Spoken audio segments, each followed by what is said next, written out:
You ready? We won! And flying ain't for sissies. Yeah. Welcome to this episode of Cockpits and Cocktails. This is the Air Race Classic Edition. I am Natalie flyGIRL Kelley, and I'm with my friend Allyssa. Hey, Natalie. I am great. The Air Race Classic is over, and we are having so much fun. Long time no see, right?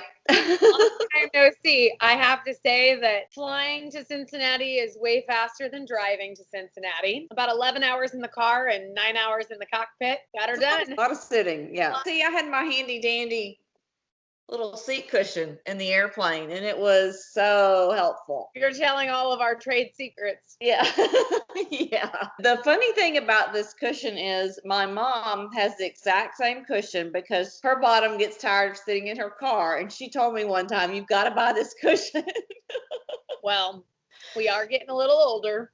So I know. So it's like a family cushion that my family swears by. So comfortable. Yeah. We did it. We completed it. We had no idea what we were getting into. And we want to talk about what we know about the air race, kind of historically from other friends, other pilots, and how this air race was different this year, things that we learned, things that we had to do, the whole process of the Air Race Classic. Absolutely. We had a really good time doing it.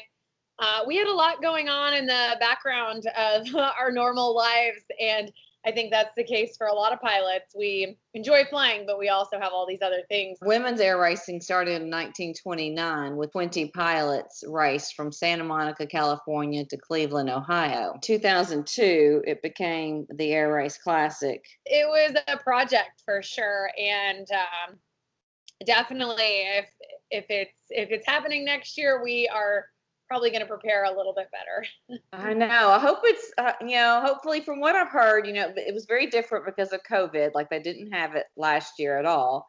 And then, by the time they had to make the decision on whether or not they were going to have it, they had tweaked it a little bit so that people weren't, all around each other, and we weren't doing the mask thing at the time. So that's kind of how they did it, a little bit different this year.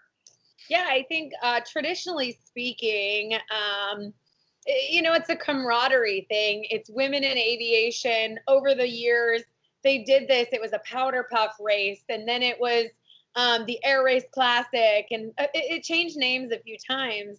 But now they turned it into a derby versus an air race because we had never done this before. We really didn't know what to expect and what's actually going to differ from this year to next year.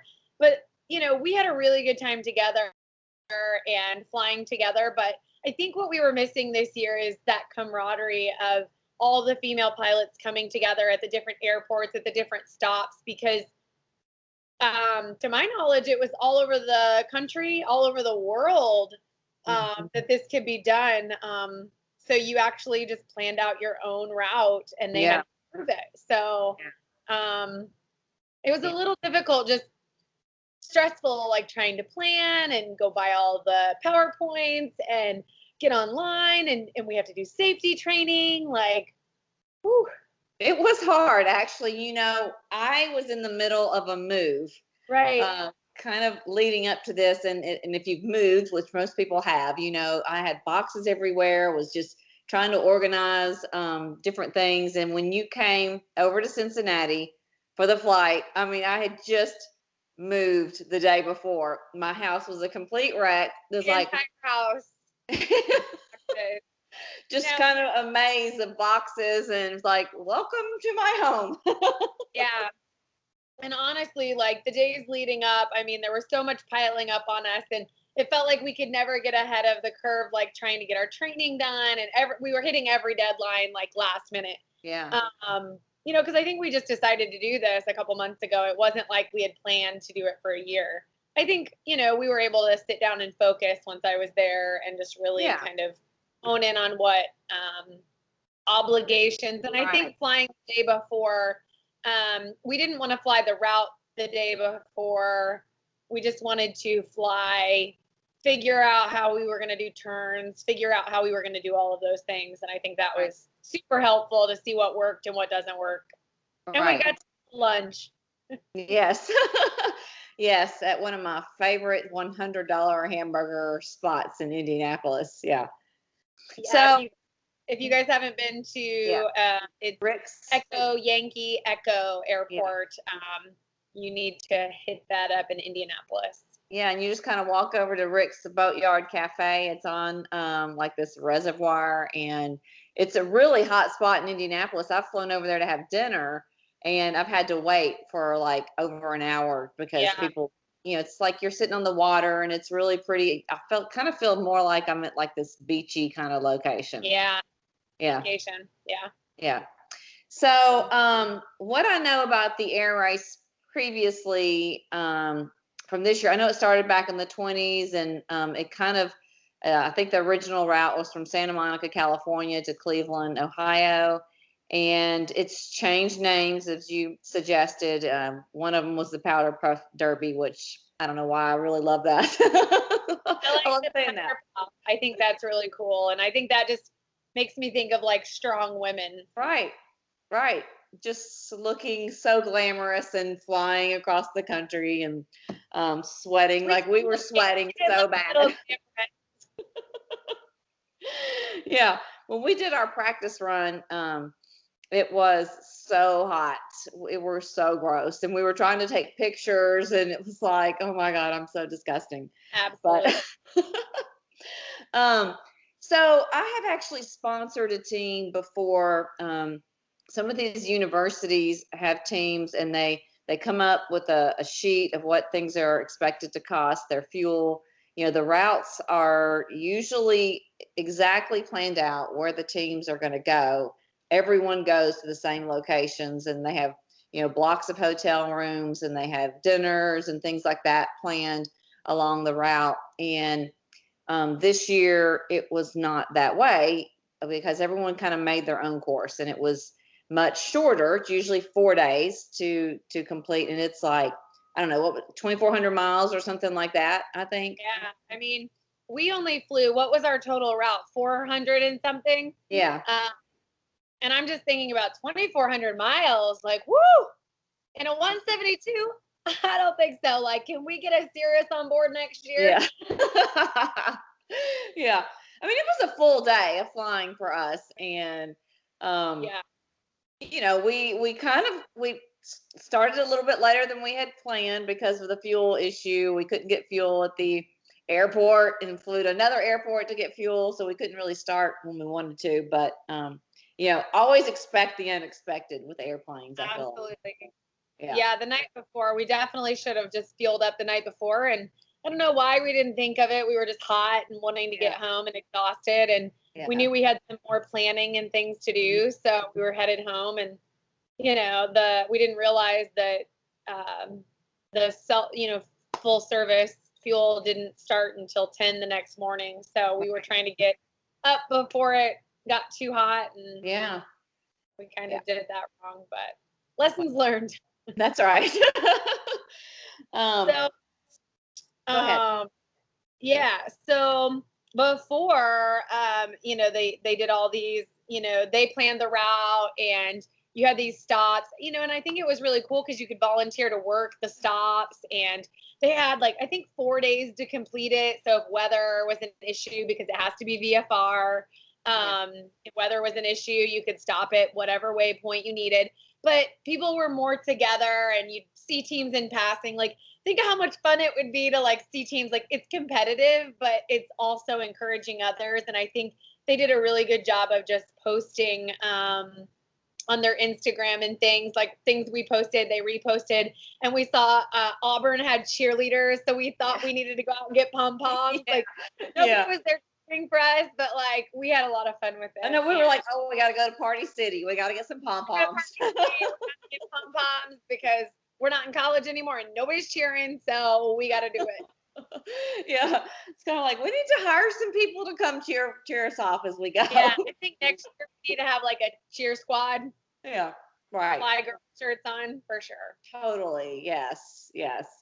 So, actually, leading up to it, I guess they decided how they're going to do this year because of COVID and everything. So it wasn't going to be super social. And I remember sending off the team that I had sponsored, and actually at the location, all the teams were there, all the airplanes were parked, and you came, and everyone was there, and you know were cheering for them as they went on their way, and it was really cool. So different, you know, with us, and we had this crazy idea. It was like I got an email or something about the air race, and I was like, hey, do you want to do this air race? And of course, we both are like, Duh.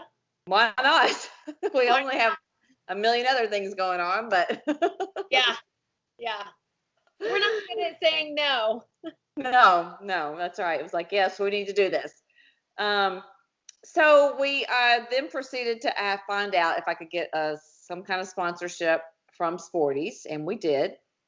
And then it was like we needed to find an airplane, and I actually knew someone who was letting me use his 172, and I reached out to him and asked him if we could use it. He said yes, sure. And that was the simple part. The hard Yeah. part was the airplane. There's so much information you have to put in. I mean, honestly, like I have been working 17 jobs, I feel like, and thankfully you were able to do the waypoints and the mapping of our route that looked kind of like a sideways house. Yeah. Yeah. Yeah. You know, really thankful that you were able to do that because I mean, there was so much, and you know, they really just try to make it safe and fair. And Right.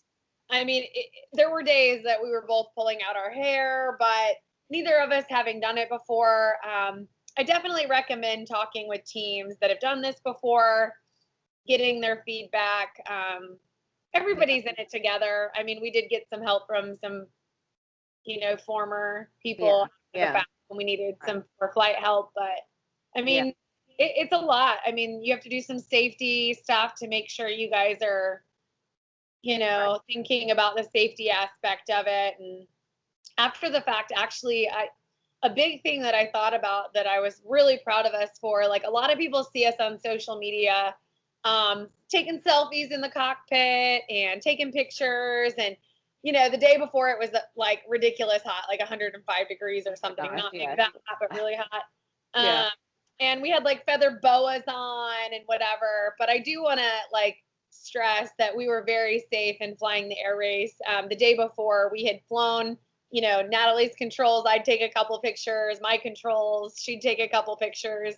Yeah. And, you know, really stress that like focus on flying the plane first. And it's fun, but like during our air race, I think we never really took out the phone No. or No. anything because we were flying this crazy line. I felt like I was IFR. I could have worn goggles to fly. I know. Yeah, because we were like, you know, left, Turn to left, the right. left, Turn to the right. Oh yeah, to the left, to the left. left, and I was like to the left, to the left, because Natalie was like following this strategic line. We figured out on the Garmin computer in the airplane. I don't know if it's a 750 or that what it was, but it has this little line, you know, and you're tracking up this line. But if your airplane was like just to the left of it, it would have like a little shooting arrow out of it. So it was like, nope, left, right, left, left, Yeah. left. And then we realized like not only on your heading indicator, but also on the Garmin, there was your exact direction. So that really helped us a lot, but it felt like we were flying IFR the whole time. So Yeah. Yeah. Well, the story, okay, so with the pictures, I do want to address that. People, you know, we decided on the day we practiced, we took a lot of pictures yeah, before we even got in the airplane. yeah. And we said, okay, we're going to do pictures before, and then when we get back, we can do some, and then we won't really have to think about that on race day, you know? That shouldn't be our focus. We're doing this to fly and be responsible and all of those things. And, you know, and I think that's really important, and not even in daily flying to lose perspective of, you know, when we were flying back at the end of our race, I remember you being like, okay, where's our out? You know, because we were kind of over a city at that point. I don't know if we were over Cincinnati or Dayton or somewhere. Yeah. Like, okay, we need to make sure since we're over a congested area that we do have an out. And we had some airport choices, but yeah, those things are really important to still be addressing and not just be complacent flying the plane. Totally, yes. Yeah. Yeah. And I think one of the challenges, I had heard some of the women on some of the webinars that live like further south than us are, in the afternoons, you get thunderstorm activity and it's really best to go in the mornings. And that happened to us as the day progressed, there were pop-up thunderstorms and pop up. yeah, that you just have to be aware of. And as the day heats up, it gets a little bit bumpier and a little more turbulent. So, yeah, I feel like our last 2 legs were kind of a rodeo, but we were just constantly, I mean, thankfully they don't make us keep a set altitude and we get to choose that, because we were just, the last 2 legs, I feel like we were just trying to find smooth air. Yeah. It was like, and I think at one point I'm like, why are you going so slow? It was like we had pulled back just a little bit, and because we didn't want to be in that bumpy air and running the engine and just everything. So we were just trying to keep the speed down, it wasn't for airspeed. We really didn't know where we were at on our numbers anyways. It was it wasn't that. It was just like trying to keep smooth. Yeah. Right. No damage and comfort, as well. So the actual course, when I planned the course, of course, I went into it thinking, well, I'm just going to make a big circle because you have to start and stop at the same place. Right. And then it became more complicated with like airspace. And then, you don't want to go through a towered airspace because then they might route you around, or you have to be above their airspace. Or you also have to think about well, the legs had to be a certain length, so I knew that they had to be at least 65. And of course, there weren't, the waypoints that I picked out. Some of them were just like, and I always went a little over 65, just to make sure we didn't have a short leg. But then it was like, okay, looking for another 65-mile leg was not easy. Yeah, like, okay, well, this one's going to be longer because it just gets us around. We had Cincinnati, Indianapolis, Columbus, Dayton. We had a lot of airspace. Yeah. And so where we took off from was not our starting airport, thankfully, because we needed fuel. Yeah. So we flew north, picked up some fuel, and then we took off from there. And then we had to climb. We actually kind of like diverted a little bit to climb up. And then we kind of like pilled back into that so that we were right on direct, and then went over our waypoint. I started a timer. That would have been handy to have another person in the back just to do timer, to be telling us what time we were at, just to be tracking us. Because there was just a lot of things going on at all times. I was so tense, holding that line. It was like, to the left. Like, more left. But I think doing our practice run of just that first leg, the first day, really helped like figure out what we should be doing and what we should not be doing. The other thing was definitely making the turns. They're very tense because when you make that turn, so we had about a 90 degrees, so we're going this way, and then we're going west, and then we had to take a turn to the north about a 90 degree, and I'm like, well, they told us we had to have 7 miles. We had to be back on track. So 7 miles. I'm like, oh gosh, we got our cranker, because it just comes so quick when you're at speed, So I was like, oh, 7 miles. But if you think about it, 7 miles, you have some time. But we actually did really well with that, better than we thought. Our first turn was the best turn we had all day. It was like this beautiful, like, come back in, and then like we teardropped in just a little bit, like it was perfect. Then the next one we were like, turn. keep turning. Just like this. But when you zoomed out of it, it still was so close. It was just like we had zoomed in so far when we were on our iPads and the screen on the computer or on the airplane, because you wanted to be right on that line. So I think that was like pressure to stay there too, Right. Well, so the line, once you create your 5 waypoints, then, and you have those 5 legs, I guess you'd say, Yeah. you have to stay on that course within half a mile, correct? Yeah, I think the tolerance was like 0.5 on either Yeah. side. Right. So, Right. it's like it gives you leeway, but like not a ton. So I was like, nope, we need to get left. And we just would veer a little bit and then, nope, we got to keep left, and Yeah. the wind changed every time you turned. Right. So, you had to, and that could change it changed a lot throughout the day. Like, Yeah. just kept checking it and making sure. And, the heat was rising, everything was changing. Like, so you just really have to be aware of all of your setting, surroundings. And So remember the 4 minutes? We were talking about 4 minutes. Oh my gosh. Okay. So the winds, when we had, because the morning of, okay, so you submit your plan, and then the morning, yes, yes. I was like, what is she talking about? The morning of, you have to tell them, you're doing your race today. Here's what we estimate. Here's our estimated times. And so I'm like, okay, well, we're going to go into our ForeFlight. ForeFlight's amazing. I mean, the things that you can do on there is just crazy. But so you go into your ForeFlight, we looked at 6,000, but then we looked at the clouds. We knew we weren't going to get to 6,000 once we got up there. Mm-hmm. So I think we went at about like 45 or something. Yeah. So anyways, here we are, one direction you're going west and the winds, Yeah, everything's changes, and then like you're supposed to be at certain altitudes, like, so we were like, yeah. Well, so we get into ForeFlight, we're looking, and I'm like, okay, it says this leg is going to take us about 43 minutes. Okay, cool. And then like the next one's this time, and I think overall it told us it was going to be like 3 hours and 20 minutes. And I'm like, you know what? Every time I have a flight plan, I'm always late.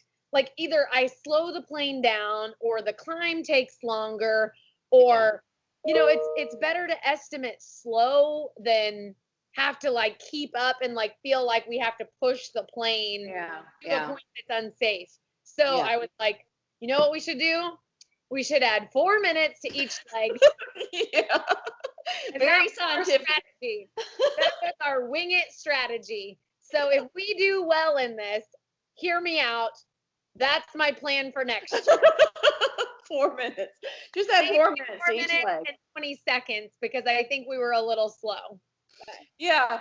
We didn't really think about, okay, the wind was coming straight east or whatever, on one leg, and then it's like, so we have a headwind, and then it's like a crosswind, and it's a tailwind. We're going to be going like, much faster.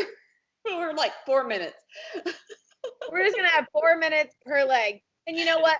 I think our first leg was like right on point. And the second leg, we were slow. Like, so it kind of evens out. But, like if your last leg is really long and you're flying into the wind, you kind of have to account for that, and we got bumpy. So we didn't really account for that either. So we had to slow down. Right. So honestly, like, I think my 4 minute method might have just done us okay. Yeah. I don't recommend it. That's probably not what the Purdue students are, talking. I love you guys, but I can't wait to hear other people's methods and what they use, because maybe it's their top secret, but we just let ours out. So maybe, yeah. Like 4 minutes sounds good. Let's add 4 minutes. I was like 6 minutes. Nah, that's too much. 2 minutes. Nope. 4 minutes, not enough. Yeah. I don't know why we picked 4, but that was. No. So do we even know actually how we did? Because I feel like the last couple of legs, I think you forgot to start the timer on one of them, or stop it or something. So I actually have the times for all of the legs. Okay.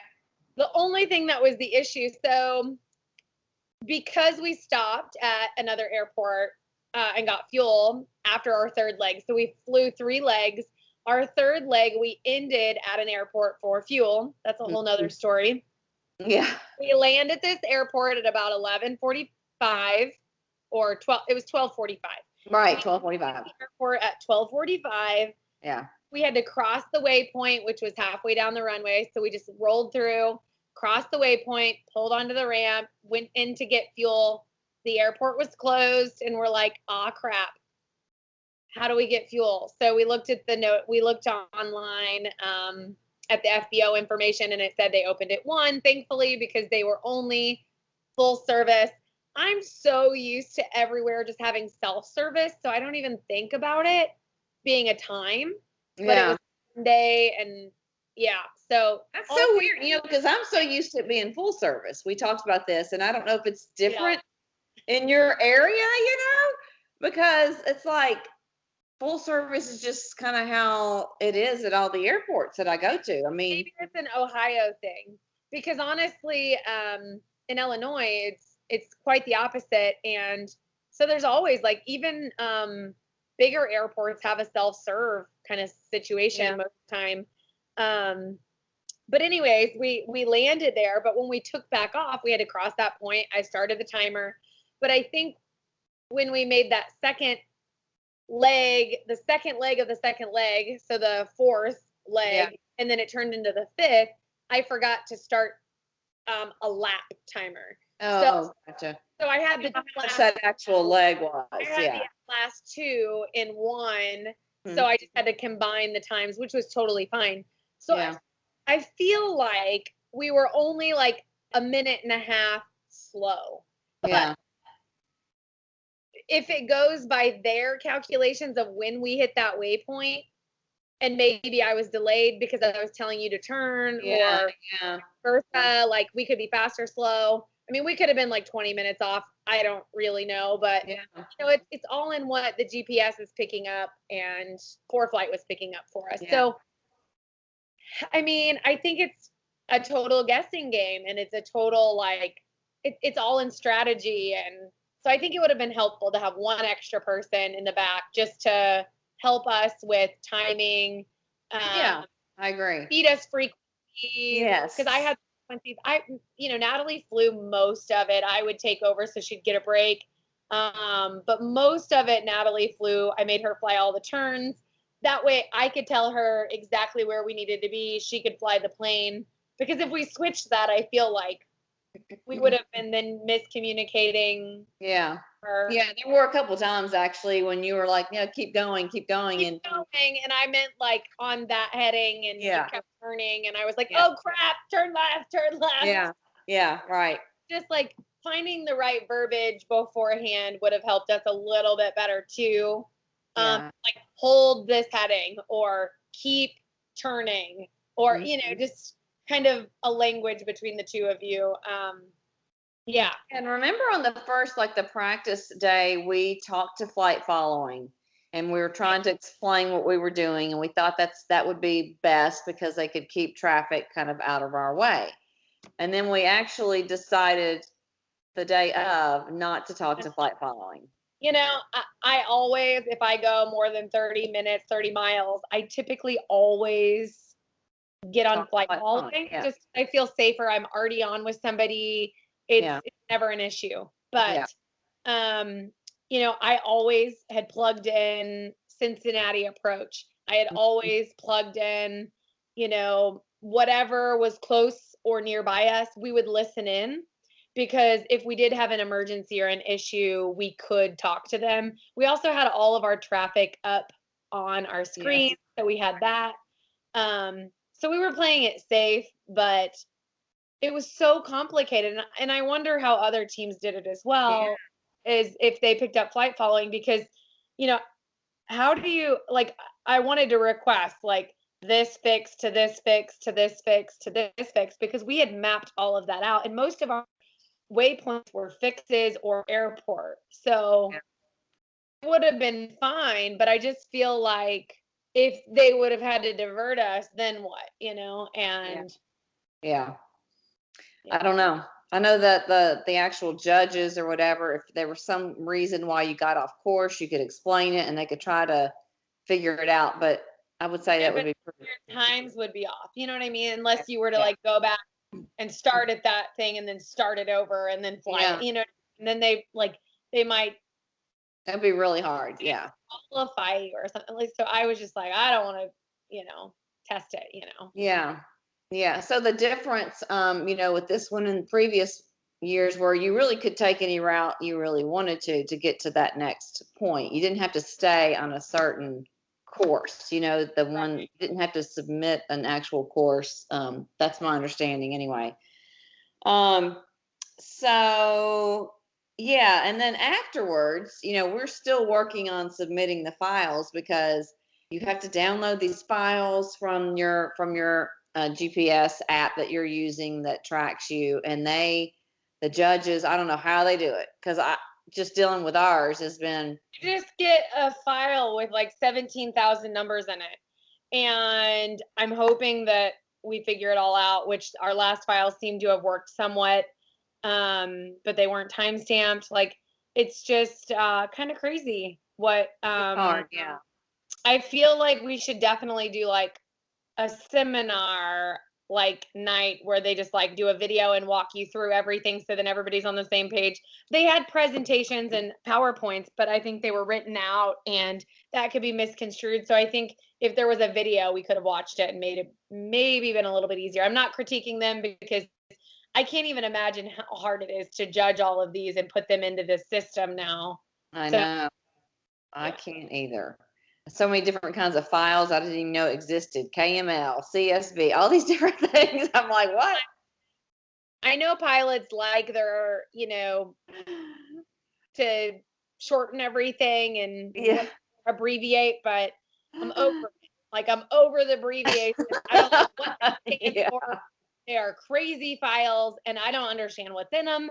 And that's why I'm not in technology. I know. I know. So when we did it, normally the races are like June 21st through June 24th or whatever, and you have these days that everyone's racing. And this year, because it's a little bit different, you have like a 2-week period to actually complete your race that you submitted, and you submit it, your flight path, like a few weeks ago. There are deadlines when you have to have your airplane information, deadlines when you have to have your flight plan information in. And then the day of, you add the 4 minutes to each leg and then send your estimates. I mean, if you need help figuring out your numbers, just give me a call. All Just right. add minutes. Well, yes. um, so, there's just a lot going on. And I'm sure with the judges, like they would definitely are looking forward to getting back to the way it used to be versus all these little files and everything. That I'm not a computer person. I don't know what all these different kinds of files are. And for them, I don't know how they do it, but it was actually pretty complicated doing the flight plan because not every, like ForeFlight is an app that pilots use, to plan out. It's like a map basically, but every airport may not be that, because you have to have it where you cross and you had to land one time during the thing, and you have to make sure the ForeFlight actual location pin or whatever is in the middle of the airport, and it's not always like in the middle of the runway. So then you had to go to Google Earth, and then you had to submit your longitude and latitude in a certain format. It was complicated, and they had some webinars that walked through that. But it was still doing it was a very confusing process for some of us. Yeah.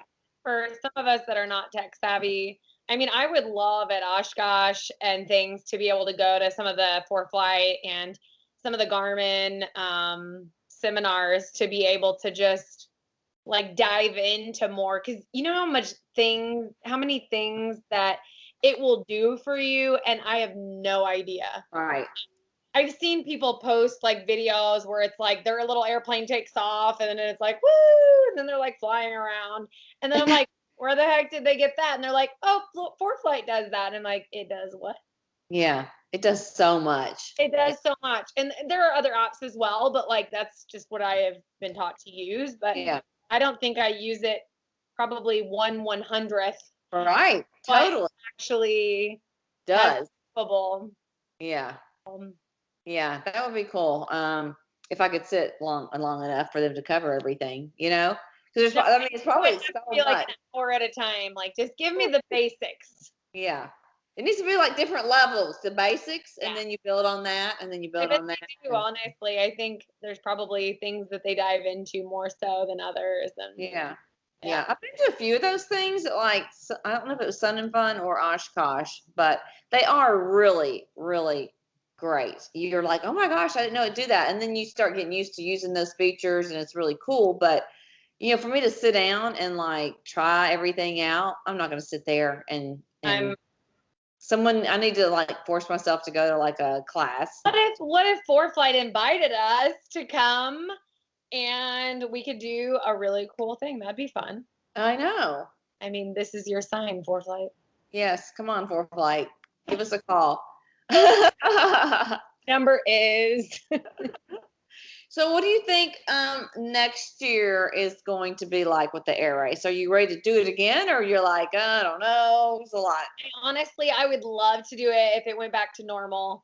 I think the camaraderie, and I think because we have the podcast and because we are both very in aviation and giving scholarships and doing so much in the aviation world, I think it would be fun and a good place for us to be, to just meet and greet a lot more people.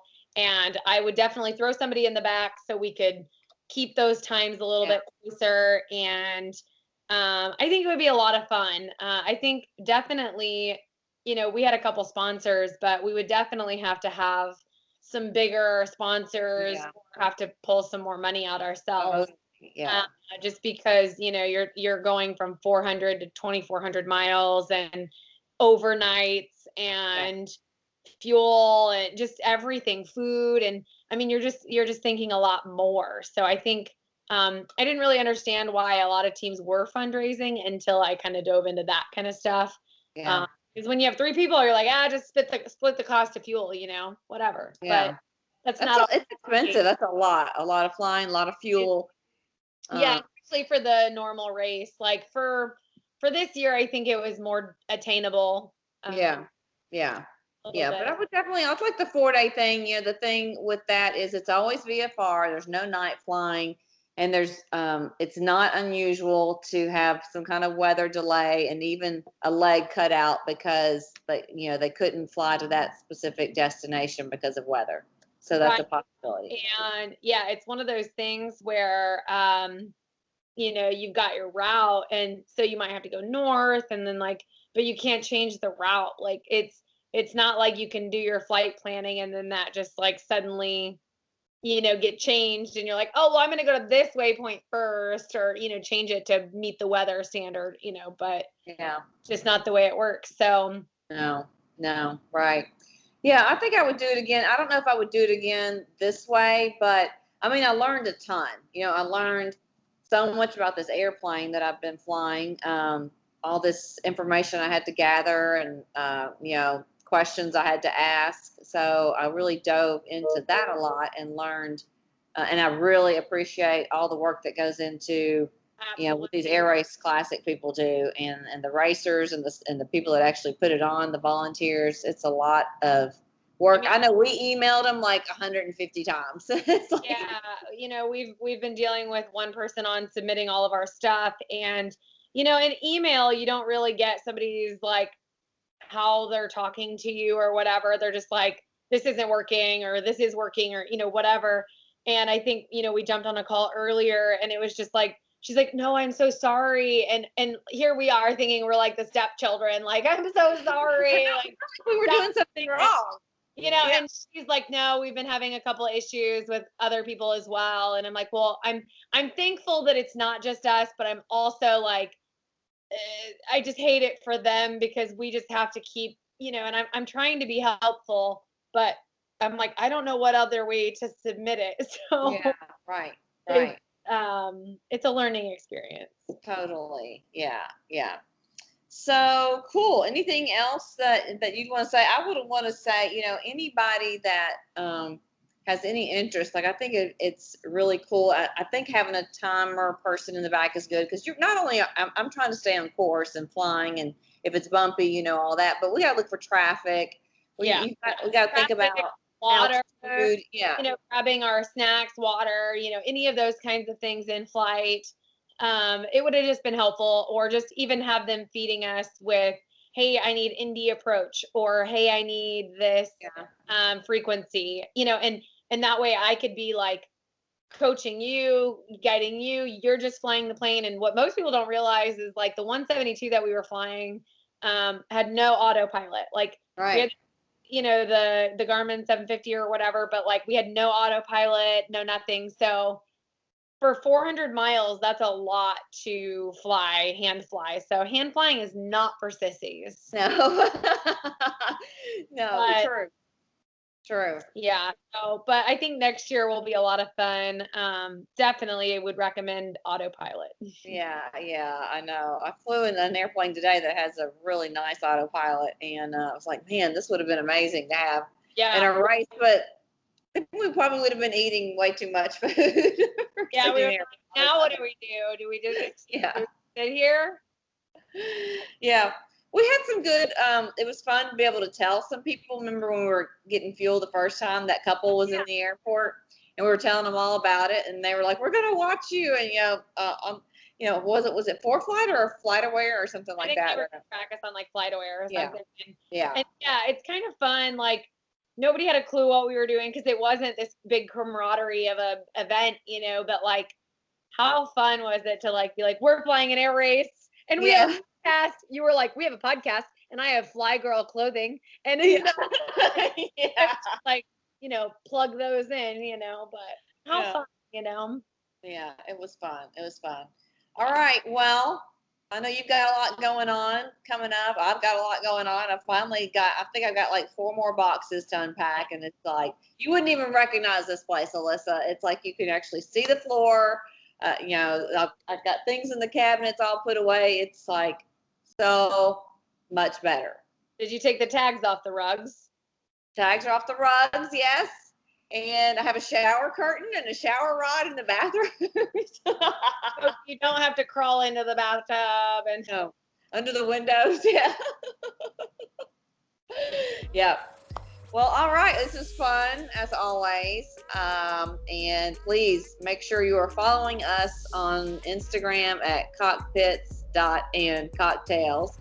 And then Fly Allyssa, my co-host and co-pilot, and myself, Natalie, at flyGIRL Kelley on Instagram. Subscribe to the podcast. We have, all the things, all the cool people that we're talking to. If you haven't listened, go back and listen to some of the really great episodes, and we have some cool ones planned in the future too. Yes, and huge thank you to Sporties and Fresh Aircraft Sales, our own podcast, Cockpits and Cocktails, and flyGIRL. Thank you guys so much for sponsoring this event, and we cannot wait for next year. Yeah. Cheers. Cheers.